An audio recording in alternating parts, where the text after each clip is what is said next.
Amara's back pressed against the cold marble wall of Jihoon's private office, his hand beside her head, caging her in. Their faces were inches apart, both breathing hard, the air between them crackling with months of suppressed desire. His dark eyes searched hers with an intensity that made her knees weak. "This is wrong," she whispered, but her hand was already clutching the front of his black dress shirt. "I know," Jihoon's voice was rough, strained. His other hand came up to cup her face, thumb brushing her cheek with devastating gentleness. "Tell me to stop, Amara. Tell me to walk away." She couldn't. God help her, she couldn't. The sound of footsteps in the hallway outside made them spring apart. Minji's voice called out, "Dad, are you in there? Amara and I are going shopping." Amara's heart hammered against her ribs as Jihoon stepped back, his jaw tight, adjusting his cufflinks with practiced ease. The moment shattered like glass. He turned away from her, and she could see the rigid set of his shoulders, the internal war he was fighting. "Go," he said quietly, "before I do something we can't take back." But they both knew it was already too late. If you're ready for a forbidden love story that will wreck you emotionally, hit that subscribe button right now because this journey is going to be intense. Drop a like if you're already hooked, and comment below whether you think age is just a number or if some line should never be crossed. Now, let's go back to where this all began. 3 months earlier, Amara had arrived in Seoul with a scholarship, a suitcase, and a heart still healing from betrayal. Her ex had left her for someone lighter-skinned, someone he said his family would accept. The wound was still fresh, and she'd sworn off men entirely. Korea was supposed to be about her education, her career, her fresh start. She hadn't counted on Minji bursting into her life like sunshine, befriending her on the first day of orientation, insisting they be roommates, making Seoul feel less foreign. And she definitely hadn't counted on Minji's father. The first time Amara saw Kang Ji-hoon, he was standing in the penthouse apartment Minji had invited her to for dinner, city lights glittering behind him through floor-to-ceiling windows. He wore a tailored black suit that probably cost more than her entire scholarship, his salt and pepper hair styled perfectly, his presence commanding the room without effort. Minji had warned her that her father was important, influential, but she'd undersold it dramatically. "Appa, this is Amara. My new best friend I told you about," Minji had said brightly. Jihoon's eyes met Amara's, and something electric passed between them. Something dangerous. His gaze lingered a moment too long before he extended his hand. "Welcome to Seoul, Miss Thompson. Amara Thompson." Her hand disappeared in his, and his skin was warm, his grip firm. Professional. But his thumb had brushed across her knuckles, so subtle she might have imagined it. "Your Korean is excellent," he'd said, still holding her hand. "Thank you. I've been studying for years." Minji had laughed, oblivious. "Isn't she amazing, Appa? We're going to have so much fun together." That dinner had been torture. Every time Amara looked up, Jihoon was watching her. When she spoke, he listened with complete focus, asking about her research, her family back in Chicago, her impressions of Seoul. He was attentive in a way that made her feel seen, truly seen, for the first time in months. And it terrified her because he was Minji's father. Because he had to be 20 years older than her. Because the way her body responded to his deep voice and penetrating gaze was absolutely inappropriate.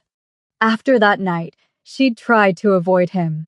She suggested meeting Minji at coffee shops instead of the penthouse. But Minji was devoted to her father, and he was often traveling, so she treasured time at home.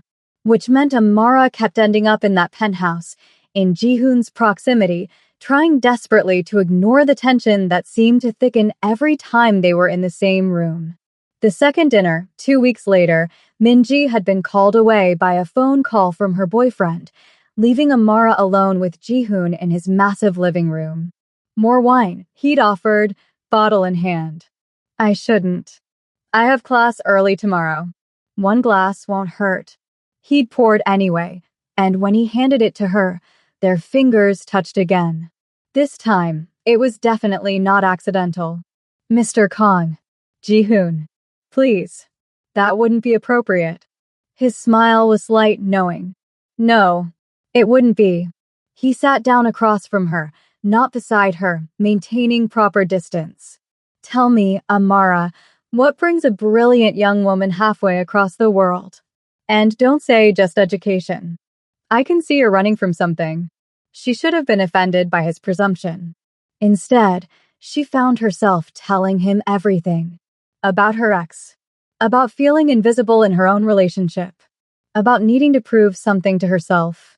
He was a fool, Ji-hoon had said quietly when she finished.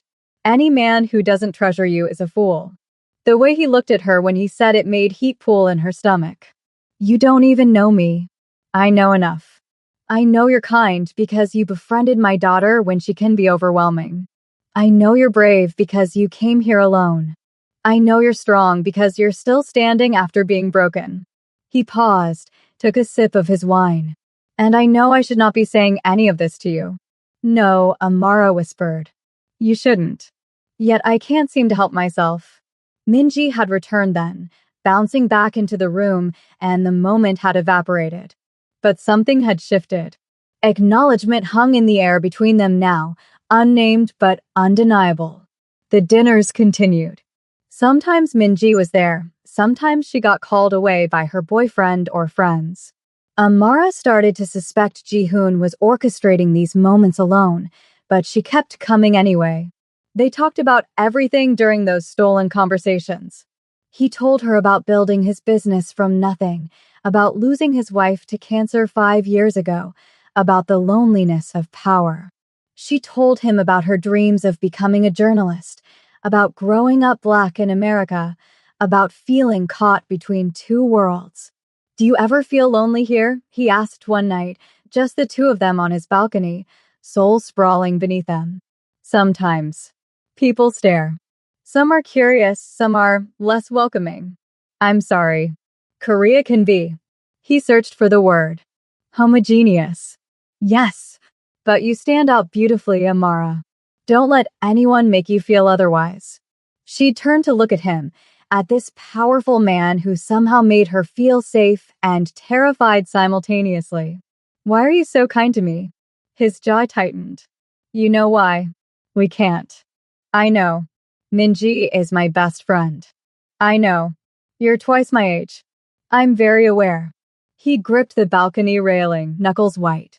I'm aware of every reason this is impossible. I list them every night. It doesn't change what I feel. Amara's heart had stuttered. Don't. Please don't say it. Why not? Because if you say it, it becomes real. And if it's real, I'll have to admit that she'd stopped herself, pressing her hands to her face. This is insane. Yes, he'd agreed quietly. It is. That night had ended with her leaving abruptly, and she'd avoided the penthouse for 2 whole weeks. Minji had complained, but accepted her excuses about studying. Amara had convinced herself she could stop this before it started, that distance would kill whatever was growing between them. Then Ji-hoon had shown up at her university. She'd been leaving the library late when she saw him leaning against a black Mercedes, suit immaculate, looking completely out of place among the college students. Her steps had faltered. You've been avoiding me, he'd said as she approached. Yes. Why? You know why. Say it, Amara. No. He'd stepped closer, voice dropping low. I miss our conversations. Ji-hoon. Just dinner. As friends. I promise to behave. She should have said no. One dinner. That dinner had led to another.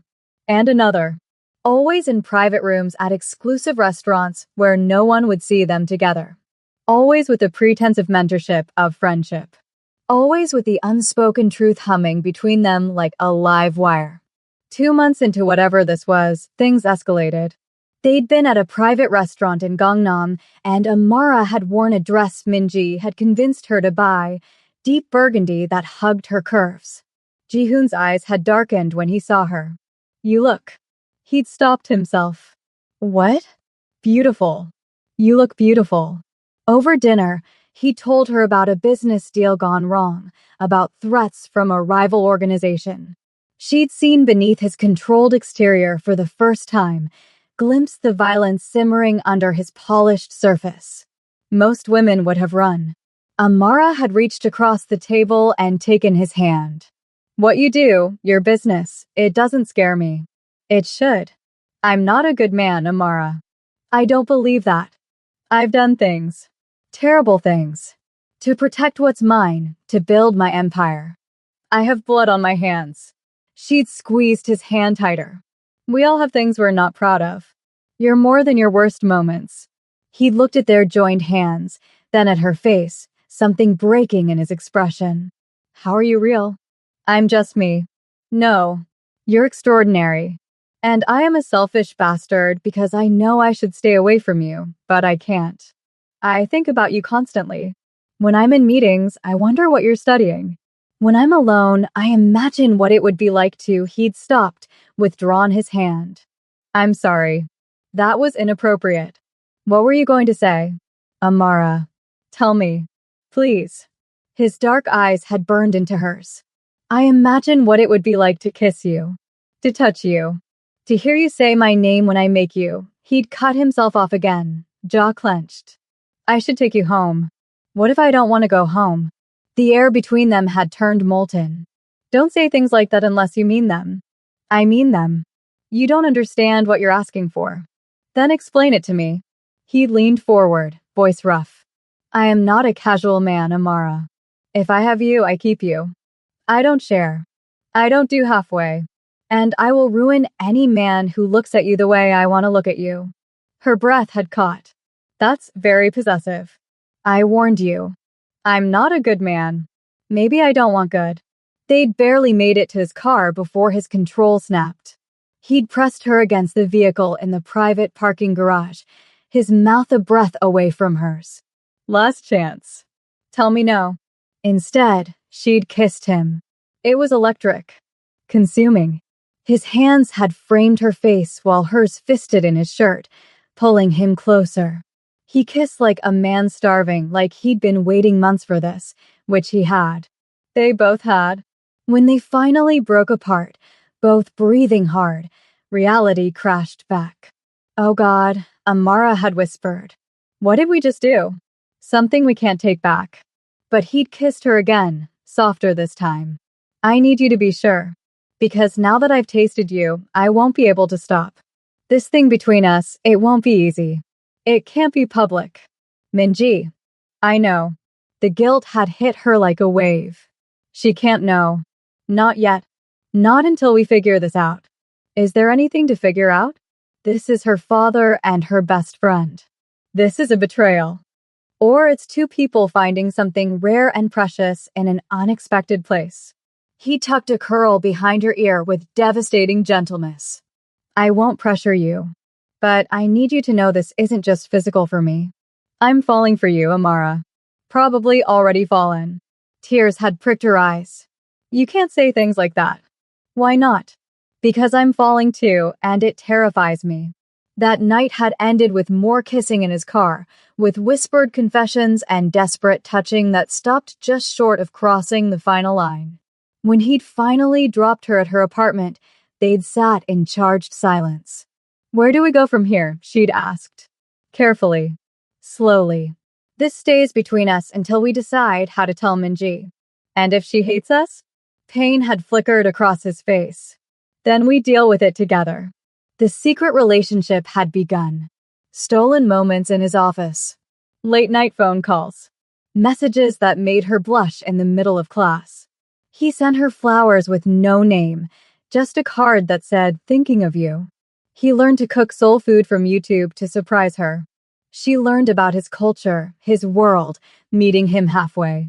But keeping it from Minji was killing her. Every time her friend gushed about how happy she was that Amara and her dad got along, guilt twisted in Amara's stomach. Every dinner at the penthouse where she and Jihoon had to pretend to be just friendly felt like a lie. 2 weeks into their secret, Minji had noticed something. You're glowing lately, she'd said, sprawled on Amara's bed. Is there a guy? Amara's heart had stopped. What? No. You're lying. I can tell. You have that look. Who is he? Do I know him? There's no one, Minji. I promise. The lie had tasted bitter. Fine, keep your secrets. But I want details when you're ready. She grinned. I'm just happy you're happy. You've seemed lighter lately. Korea's good for you. That conversation had led to Amara crying in Jihoon's arms that night in his office, the guilt overwhelming. Maybe we should stop, she'd whispered against his chest. Before we hurt her more. Can you stop? His hand had stroked through her curls. Because I've tried. Every rational part of me says this is wrong. But my heart doesn't care about rational. Mine either. And that makes me a terrible friend. No, it makes you human. He tilted her face up. We'll tell her. Soon. When the time is right. But the time never felt right. Which brought them to today, to that moment in his office before Minji had almost discovered them. After shopping with her friend, after pretending everything was normal, Amara had returned to her apartment to find a message from Jihoon. We need to talk. Tonight. I'll send a car. The car had arrived at 8, taking her to one of his properties, a private penthouse across town. He'd been waiting, tie loosened, whiskey in hand, looking uncharacteristically unsettled. What's wrong? She'd asked immediately. Someone knows about us. Her blood ran cold. What? How? One of my men saw us together. At the restaurant last week. His jaw was tight. He's ambitious. Untrustworthy. He'll try to use this information. To do what? To leverage power. To blackmail me. He'd set down his glass, turned to face her fully. Amara, my world is dangerous. I told you I wasn't a good man. The things I do, the people I deal with, they don't operate by normal rules. If they know you matter to me, they'll use you. They'll hurt you to get to me.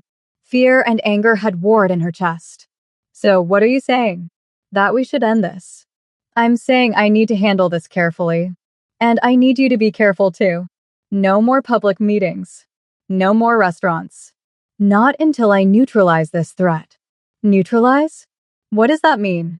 His silence was answer enough. Jihoon, you're scaring me. He crossed to her, cupped her face.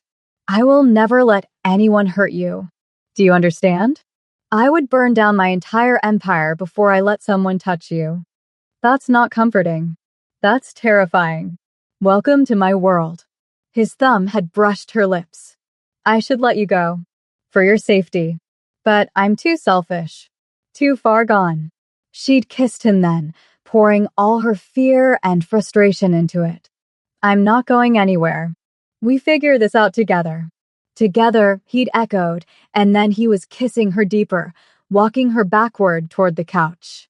Things had escalated quickly, hands wandering, clothes loosening.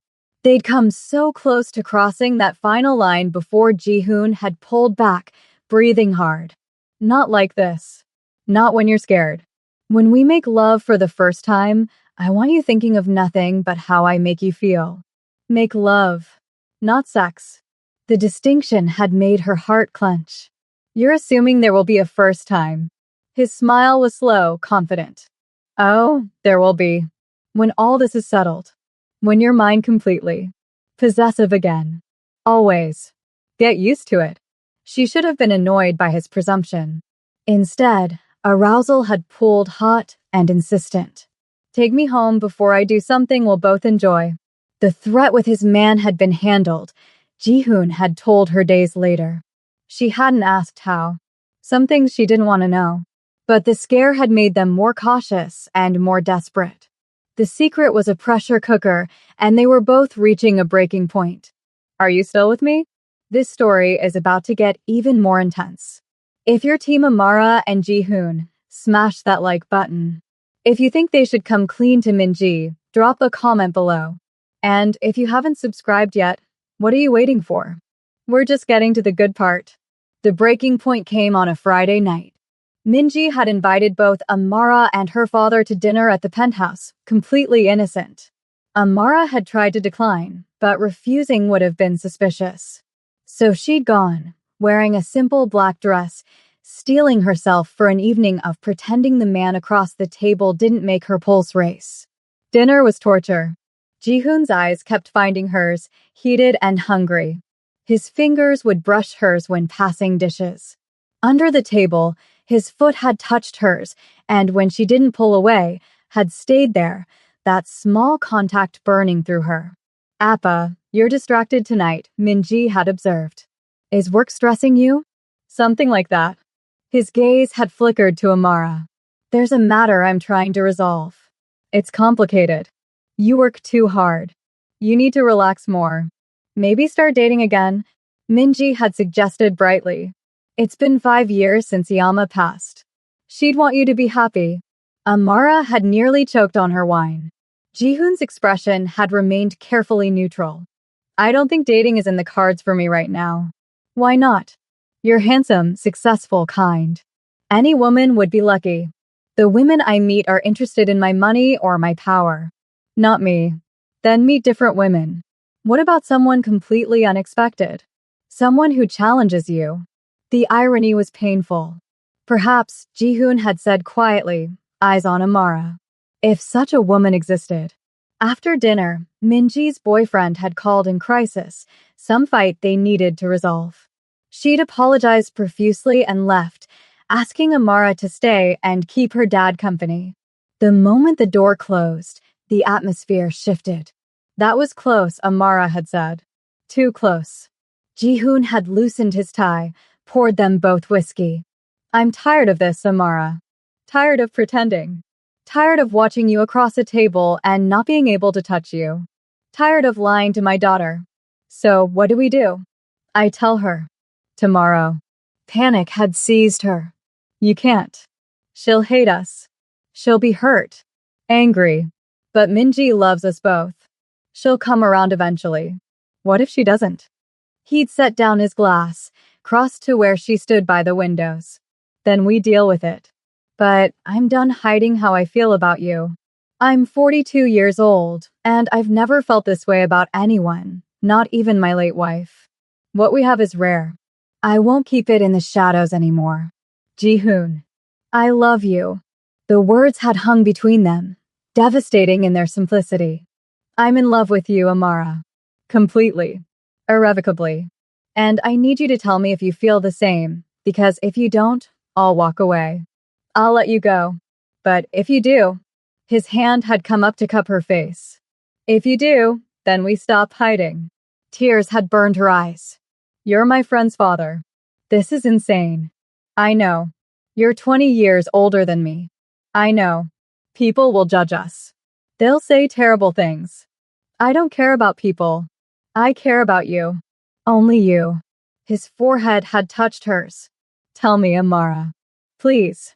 Because I'm dying here. The tears had spilled over. I thought I was alone in this. He'd gone very still. What? I thought it was just me. That I was crazy for feeling this much, this fast. That I was a terrible person for falling in love with my best friend's father. The words had tumbled out between sobs. I love you too. God help me, I love you so much it terrifies me. Relief had transformed his face. He'd kissed her tears, her cheeks, finally her mouth, and this kiss was different. This kiss was a promise. A claim. When they'd finally broken apart, both breathing hard, he'd rested his forehead against hers. Say it again, he'd whispered. I love you. Again. I love you, Jihoon. He'd shuddered against her. You have no idea what you do to me. Show me. His eyes had gone dark. Amara. I'm sure. I've been sure. I want this. I want you. He'd swept her into his arms, carrying her toward his bedroom, and Amara's heart had hammered with anticipation and a little fear. This was happening. They were really doing this. Then his phone had rung. He'd cursed in Korean, harsh and creative. I have to take this. It's my security. The call had been brief but tense. When he'd hung up, his expression was grim. What's wrong? There's a situation. A rival organization making moves on my territory. I have to handle it tonight. Disappointment and relief had warred in her chest. Okay. He'd pulled her close, kissed her deeply. This isn't over. Tomorrow. I'll tell Minji tomorrow, and then you're mine. Completely. Understand? Yes. Say you'll wait for me. I'll wait. But tomorrow had brought complications neither of them anticipated. Amara had woken to frantic knocking. Minji had been at her door, mascara running, devastated. He cheated on me, she'd sobbed. Taehyun cheated. I found messages. Amara, I can't breathe. The day had been spent consoling her friend, holding her through tears, plotting revenge on the boyfriend, helping her move out of his apartment. By the time evening came, Minji had been exhausted and raw. Can I stay with you tonight? She'd asked. I can't be alone. Of course. Jihoon had texted. How is she? Heartbroken. She's staying with me tonight. Take care of her. We'll talk tomorrow. But tomorrow had brought more complications. Minji had decided she needed to get away from Seoul, from the memories. She'd asked Amara to come with her to Jeju Island for a week. Please? I need my best friend. And you're the only person who makes me feel less alone right now. The guilt had been crushing. Here was Minji, calling her best friend, trusting her completely, and Amara had been sleeping with her father. Lying to her face. She'd wanted to confess right then, but Minji was already so broken. Adding this betrayal would destroy her. So Amara had gone to Jeju, and every day away from Jihoon had been torture. They texted constantly, talked on the phone when Minji slept, counted down the days until they could be together again. I miss you, he'd said one night, voice rough with longing. I miss you too. When you get back, no more waiting. I'm telling her. Jihoon, maybe we should wait. She's so fragile right now. And she'll be fragile next week, and the week after. There's never going to be a perfect time, Amara. But I'm done putting my life on hold. I love you. I want to be with you. Openly. Even if it costs you your relationship with your daughter? Silence. Then, I hope it won't come to that. But yes. Even then. Is that selfish? Yes. I know. But I've spent 5 years being alone, being the dutiful father, the responsible boss. For once, I want something for myself. I want you. When Amara had returned to Seoul, tanned and exhausted from a week of emotional support, Jihoon had been waiting at her apartment. The moment she'd opened the door, he'd pulled her inside and kissed her like a dying man finding oxygen. Never again, he'd murmured against her lips. Never leave me for that long again. It was a week. A week too long. He'd framed her face with his hands. I told Minji I needed to talk to her tomorrow. I'm doing this, Amara. With or without your blessing. Fear had seized her. What if she never forgives us? Then we build a life without her blessing. It will hurt. I'll mourn it. But I won't lose you. Not for anyone. The certainty in his voice had broken something open in her chest. You really love me. Did you doubt it? Sometimes I think I dreamed this whole thing. That a man like you can't actually want someone like me. His expression had turned fierce. Someone like you? You mean intelligent, beautiful, kind, brave? You're right. You're too good for someone like me. I'm the one who can't believe you want me. I do want you. So much.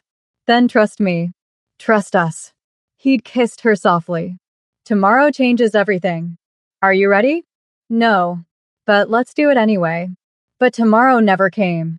That night, Amara had been walking back to her apartment from the convenience store when a black van had pulled up. 3 men had grabbed her, thrown a hood over her head, and dragged her inside. She'd screamed, fought, but they were stronger. A prick in her arm, and darkness had swallowed her whole.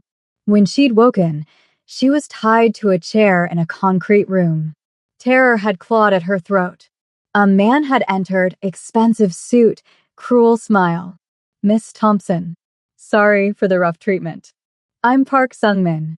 I believe you know my business rival, Kang Jihoon. Her blood had turned to ice. Nothing to say? That's fine. You don't need to talk. You just need to exist. When Kang realizes we have you, he'll give us what we want. He won't. I'm just his daughter's friend. Sungmin's smile had widened. Please. We've been watching. We know you're much more than that. The way he looks at you, the secret meetings, you matter to him, which makes you very valuable to us. Amara had tried to keep her expression neutral, but fear must have shown because Sungmin had laughed. Don't worry. We won't hurt you. As long as Kong cooperates. He has territory we want, businesses we want. He's been refusing to negotiate, but now we have leverage.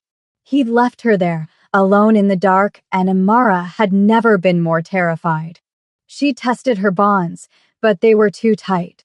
All she could do was wait and pray that Ji-hoon would find her. Hours passed. Maybe days. They'd brought her water, food, but no information. Her mind had raced with worst-case scenarios. Would Ji-hoon trade his empire for her? Would he even know she was missing? Then the door had burst open, and Ji-hoon had been there, suit bloody, gun in hand, eyes wild. Behind him, bodies littered the hallway. Amara. Relief had broken his voice. He'd cut her free, pulled her into his arms. Are you hurt? Did they touch you? I'm okay. Scared, but okay. I'm going to kill them all. Every single one. You found me. Did you think I wouldn't? When you didn't answer your phone, when Minji said you never came home, I tore this city apart looking for you. He'd cupped her face, and his hands were shaking. I thought I lost you. I thought his voice had broken. I'm here. I'm okay. We need to move. My men are securing the building, but we need to get you somewhere safe. He'd led her out, shielding her body with his, and Amara had seen the carnage he'd left in his wake. This was the violence he'd warned her about, the darkness beneath his polished exterior. She should have been horrified. Instead, she'd felt protected. They'd made it to his car, and he'd driven like the devil himself was chasing them. Only when they'd reached one of his safe houses, a nondescript apartment in Itaewon, had he finally stopped moving. He'd paced like a caged animal while she'd sat on the couch, processing everything. This is my fault, he'd said finally. They took you to get to me. I brought this into your life. Ji-hoon. You could have died, Amara. Because of me. Because I was selfish enough to want you despite knowing how dangerous my world is. She'd stood, crossed to him, took his bloodied hands in hers. I'm okay. This time. What about next time? Then you'll find me again. I can't lose you. I won't survive it. You won't lose me. I'm not going anywhere. He'd pulled her close, buried his face in her hair. I love you. God, I love you so much. I love you too. They'd stood there, holding each other, and Amara had realized this was real. This dangerous, impossible, beautiful thing between them was real. Then Ji-hoon's phone had rung. His expression had shuddered when he'd looked at the screen. It's Minji. She knows you're missing. She's frantic. Reality crashed back. What do we tell her? The truth. All of it. She deserves that much. He'd answered the call. Minji, I have her. Amara's safe. Amara couldn't hear Minji's response, but Ji-hoon's jaw had tightened. Come to the Itaewon safe house. We need to talk. Both of us. About everything. When he'd hung up, Amara's heart was racing. She's coming. Yes. And I'm telling her about us. No more secrets. 20 minutes later, Minji had burst through the door, makeup smeared from crying, and thrown her arms around Amara. Thank God. I thought when you didn't come home, when no one knew where you were, she'd pulled back, looked at her father. What happened? Why was she missing? Ji-hoon had guided them both to sit, and Amara had watched him struggle for words. One of my rivals took her, to use as leverage against me. Minji had paled. Why would they think taking Amara would matter to you? She's just my friend. The moment of truth hung between them. She's not just your friend. Not to me. Ji-hoon's voice was steady, but Amara could see the tension in his shoulders. I'm in love with her, Minji. And she's in love with me. The silence that followed was deafening. Minji had looked between them, comprehension dawning, then horror. No. No, you're joking. I'm not. How long? Minji's voice had turned cold. 3 months, Amara had whispered. Minji, I'm so sorry. 3 months. You've been lying to me for 3 months. Minji had shot to her feet. You're my best friend. He's my father. How could you? We didn't plan this, Jihoon had said. It just happened. Things don't just happen. You chose this. You both chose to betray me. Tears had streamed down her face. Every dinner, every conversation, you were lying. Looking me in the eye and lying. We wanted to tell you, Amara had pleaded. So many times. But we didn't know how. So you just kept screwing behind my back? It's not like that, Jihoon had said firmly. This isn't casual. I love her. I want a future with her. Minji had looked at him like he was a stranger. She's 22, Appa. 22. I'm your daughter. My age. How is that not disgusting to you? Age is just a number when two souls connect. That's what predators say. Minji. Jihoon's voice had turned sharp. What do you want me to say? Congratulations? I'm happy for you. She'd laughed bitterly. You've ruined everything. Both of you. She was the only real friend I had here, and you took that from me. I'm still your friend, Amara had said desperately. No, you're the woman sleeping with my father. We can't be friends. The finality in her voice had shattered something in Amara's chest. Please. I never meant to hurt you. But you did. You both did. Minji had looked at her father. I need time. Away from both of you. Don't contact me. She'd left, and the door slamming behind her had sounded like a gunshot.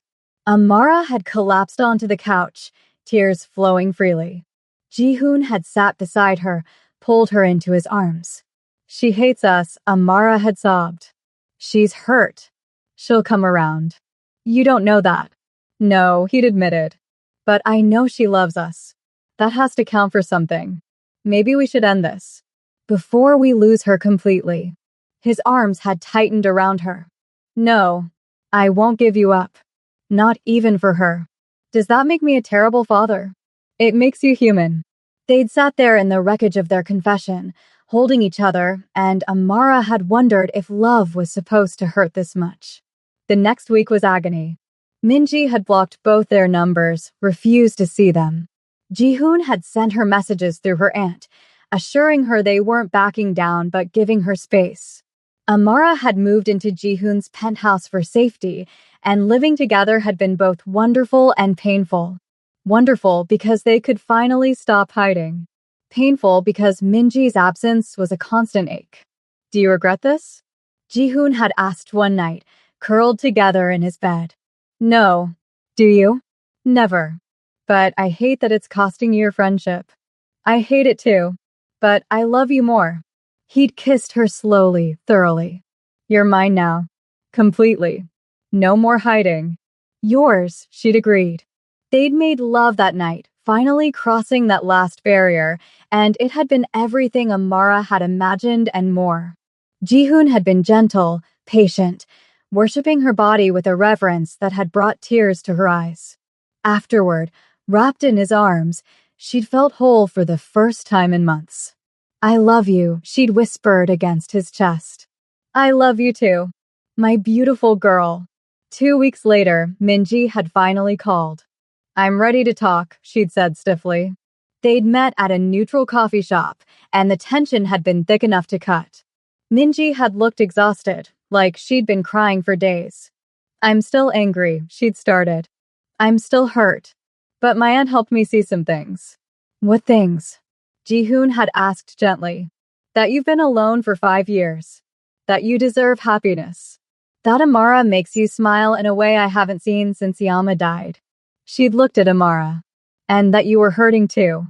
That falling for him wasn't some calculated betrayal. You both just fell.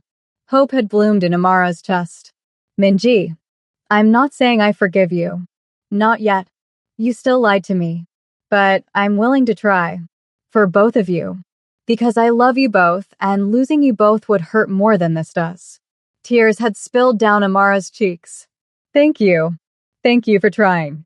Don't make me regret this. We won't, Jihoon had promised. It hadn't been easy. Minji had set boundaries, needed time, had days where the hurt was too much. But slowly, carefully, they'd rebuilt. Family dinners had resumed, awkward at first, then gradually more comfortable. Minji had started to see them as a couple, had even grudgingly admitted they were good together. You look at her like she hung the moon, she'd told her father one day. Because she did. For me at least. 6 months later, Amara had moved into the penthouse officially. A year later, Jihoon had proposed. A stunning ring and a promise to love her forever. Minji had been there, had cried, had hugged them both. "I'm happy for you," she'd whispered to Amara. "Genuinely happy. You're good for him. And he's good for you. Does this mean you forgive us? I'm getting there. Ask me again when I'm a bridesmaid at your wedding." The wedding had been intimate, family and close friends, and when Amara had walked down the aisle toward Jihoon, his eyes had shone with tears. They'd written their own vows, and his had wrecked her. "You taught me that it's never too late for second chances. That love doesn't follow rules or timelines. That the heart wants what it wants, and sometimes the most unexpected person becomes your everything. I love you, Amara. I will love you until my last breath and beyond." Her vows had been equally devastating. "You saw me when I was invisible. You valued me when I felt worthless. You loved me when I thought I was unlovable. You're my unexpected blessing, my dangerous romance, my forever. I love you, Jihoon. Age, culture, circumstances, none of it matters. Only us. Only this." When they'd kissed as husband and wife, Minji had been crying in the front row, happiness and residual pain mixing on her face. Later, at the reception, she'd pulled Amara aside. "I forgive you," she'd said simply. "Fully. Completely. I see how he looks at you. How you look at him. That's real. That's rare. I'm sorry it took me so long to accept it. You had every right to be hurt. Maybe. But I'm choosing love over hurt now. You're my best friend. And you're going to be an amazing stepmother, which is super weird to say." They'd both laughed through tears. Now, lying in bed with her husband of 1 week, Amara reflected on the insane journey that had brought them here. "What are you thinking?" Jihoon murmured, pulling her closer. "That this was worth it. All the pain, the fear, the guilt. It was worth it for this. For us. For us." He'd kissed her temple. "I'd do it all again. Every moment. As long as it ended with you in my arms. You're very romantic for a mafia boss. Only for you, Mrs. Kong. Mrs. Kong." She'd never get tired of hearing that. "I love you," she'd whispered. "I love you too. Forever." And she'd believed him. Because some love stories didn't make sense on paper. Some love stories were messy and complicated and wrong by every conventional standard. But that didn't make them any less real, any less precious. Their love had been forbidden, dangerous, impossible. But it had also been inevitable. From that first dinner, that first stolen glance, they'd been heading toward this moment. Two souls recognizing each other across an impossible divide and deciding that love was worth the fall. Minji had been right to be hurt. Society had been right to judge. But Amara and Jihoon had been right to fight for each other. Because in the end, love wasn't about what made sense. It was about what made you feel alive. And Jihoon made her feel more alive than she'd ever thought possible. So there you have it. A forbidden love story that defied every rule and won anyway. If this story wrecked you emotionally, hit that like button and let me know in the comments. What did you think of Amara and Jihoon's journey? Was Minji right to forgive them, or should she have stayed angry? And would you risk everything for a love like this? Subscribe for more intense Afro-Korean romance stories that will have you feeling all the feels. Drop your thoughts below because I love reading your reactions. Until next time, remember that sometimes the most impossible love stories are the ones worth fighting for.